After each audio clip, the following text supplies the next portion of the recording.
Buenas noches, jóvenes. Hoy vamos a continuar con nuestros temas de avance. El tema que vamos a atacar hoy es el de textos y literatura, para lo cual les voy a compartir la pantalla y poder trabajar con nuestras diapositivas. Muy bien.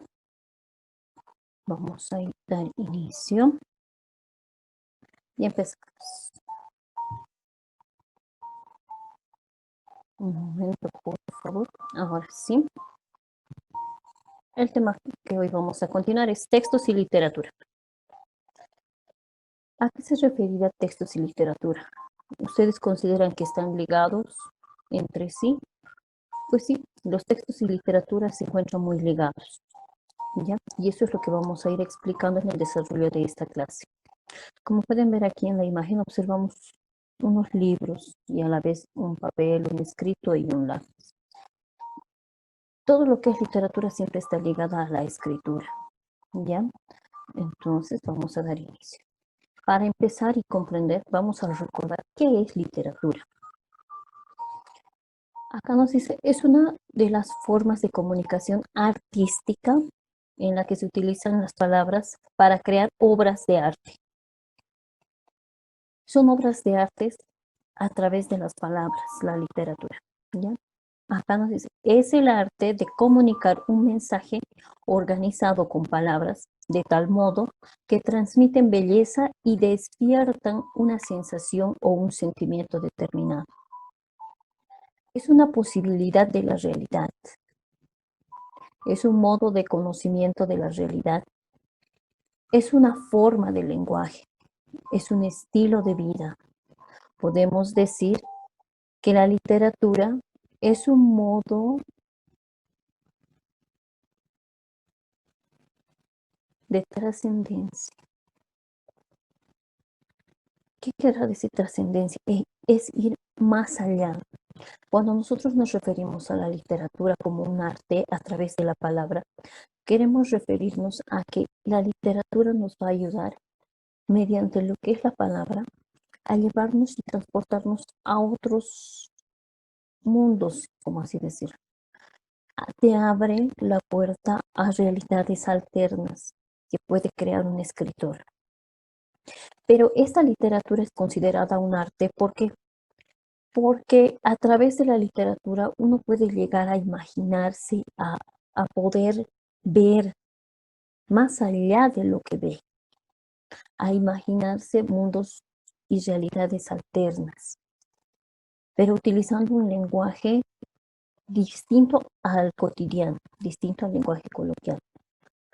Ayuda a que podamos abrir nuestra mente y también de alguna manera genera que utilicemos términos nuevos que nos ayuden a construir y mejorar nuestro lenguaje. Por eso la literatura es considerada un arte.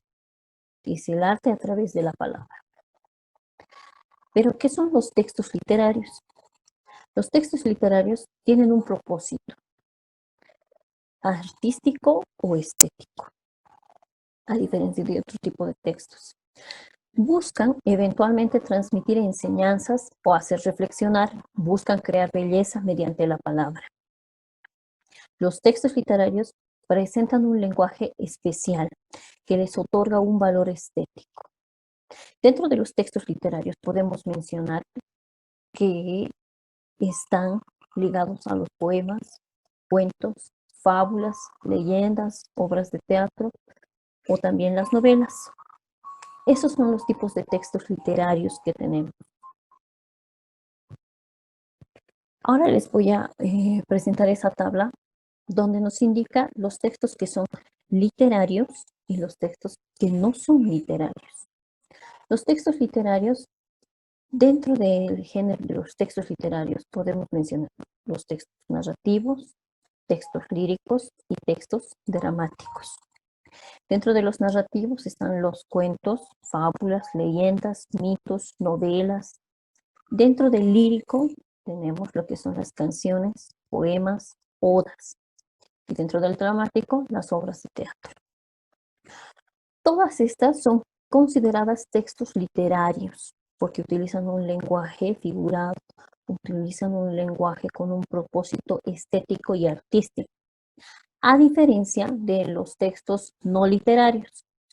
Estos textos no literarios están los textos informativos, los instructivos y los normativos. Dentro de los textos no literarios informativos está la noticia, la biografía, instructivos de recetas, manual de uso. En el texto normativo, reglas, decretos, reglamentos, leyes. ¿Ya? Esa es la diferencia. Los textos literarios van a ser más con un fin estético.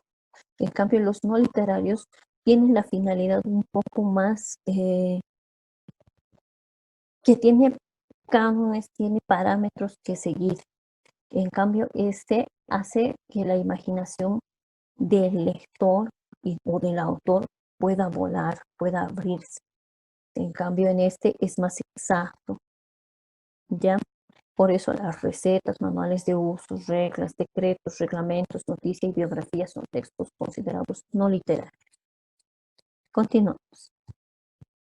¿Qué son los textos descriptivos? Dentro de los textos descriptivos es la representación lingüística de un ser. ¿Qué quiere decir? Que es la representación descrita en palabras de un ser.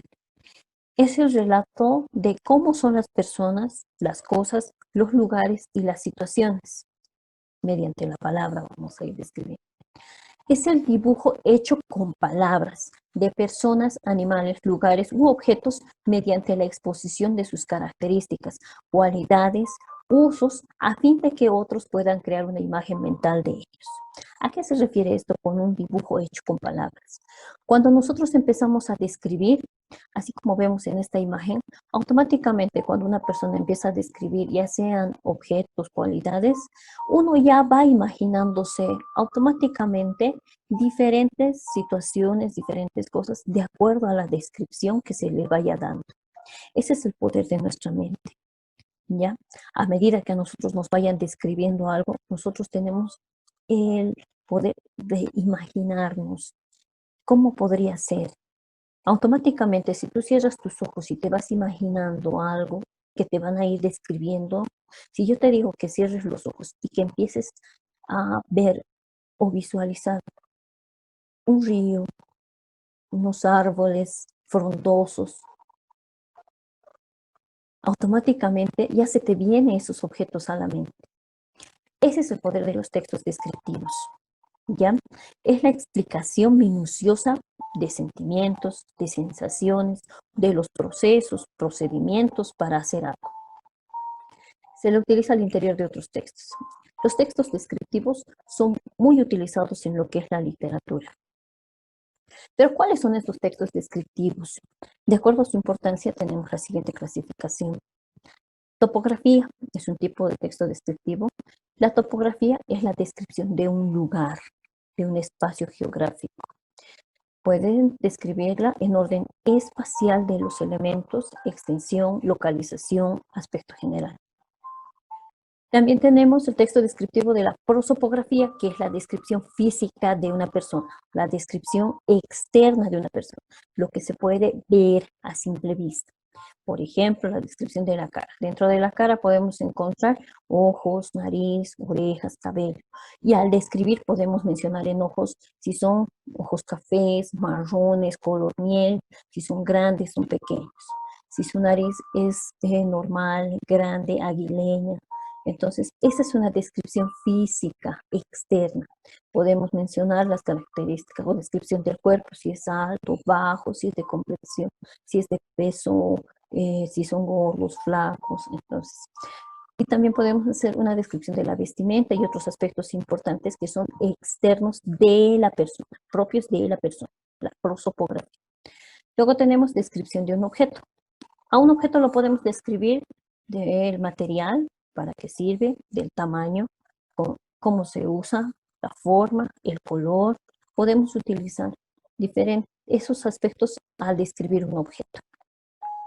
La etopeya es una descripción del carácter de una persona. Esto ya es más interno. Podemos describir desde actitudes, hábitos y la personalidad de las personas, ¿ya? El retrato es otro tipo de texto descriptivo que es una descripción física y psicológica de una persona. Tenemos también el autorretrato, que es autodescribirse a sí mismo de manera física y psicológica. Es autorretrato porque a uno mismo es quien se está describiendo, ¿ya? Y el otro, que es también conocido, es la caricatura. Este es un tipo de texto descriptivo donde, donde se va a resaltar, donde se aumenta o se resaltan aquellas características relevantes del personaje a describir. Si se han dado cuenta, cuando ustedes ven caricaturas de unas personas, van a notar que dentro de la caricatura van a resaltar los rasgos más notorios de la persona. Si la persona tiene ojos grandes, en su caricatura la van a hacer mucho más grandes, ¿no? Entonces, la caricatura es una forma de resaltar aquellas características relevantes del personaje a describir. Esos son los tipos de textos descriptivos más usuales, más conocidos. Continuamos. Dentro de todo esto vamos a hablar sobre qué es el lenguaje figurado. El lenguaje figurado tiene como significado que ciertas palabras o expresiones adquieren según el contexto, la situación o la intención con que se hayan dicho. También son las palabras que adquieren significado diferente al que literalmente tienen. Esto se hace con la intención de crear belleza y sentimiento. El lenguaje figurado es muy utilizado en las obras literarias, especialmente en las poesías y en las novelas. Este lenguaje figurado hace que el lenguaje coloquial, el lenguaje normal, se vuelva más resaltante para el lector, ¿ya? Y va utilizando diferentes figuras literarias para poder embellecer su obra. Les voy a mencionar algunos ejemplos, los más usuales que tenemos en nuestro contexto. Cuando aquí nosotros a veces mencionamos, espero que te guste, me gustó un ojo de la cara.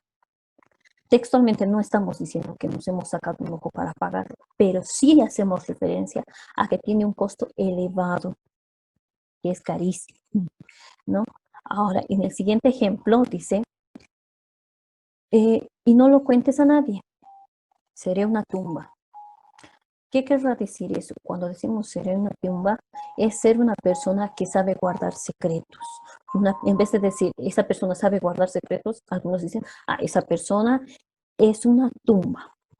¿Qué quiere decir? Que es una persona discreta, que es una persona que nunca lo va a contar, que es muy confiable, ¿no?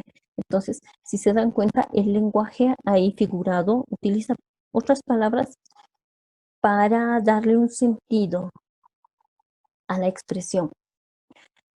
Ahora en acá, cuando dices, estás hecho polvo, y pueden ver acá en la imagen, estar hecho polvo, textualmente no quiere decir que estás hecho pedacitos, polvo, sino más bien quiere decir que estás cansado, abatido.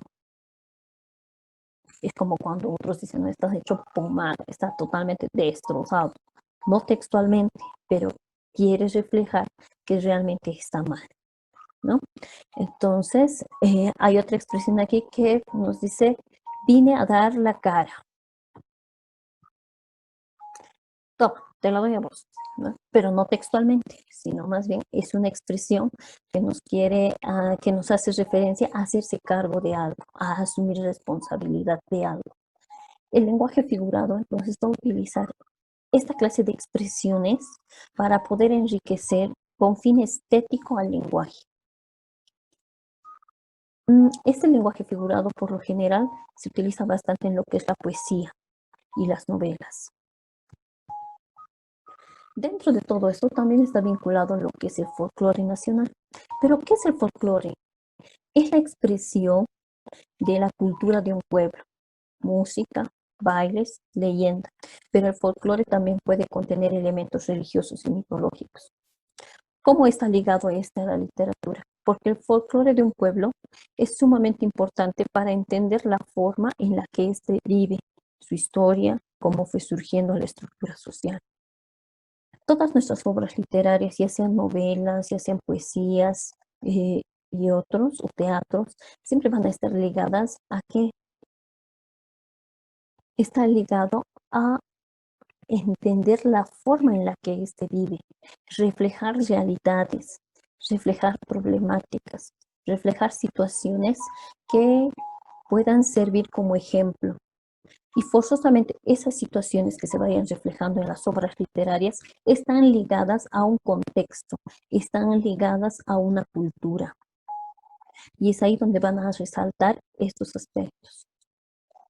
En nuestro caso, Bolivia tiene una riqueza cultural inmensa.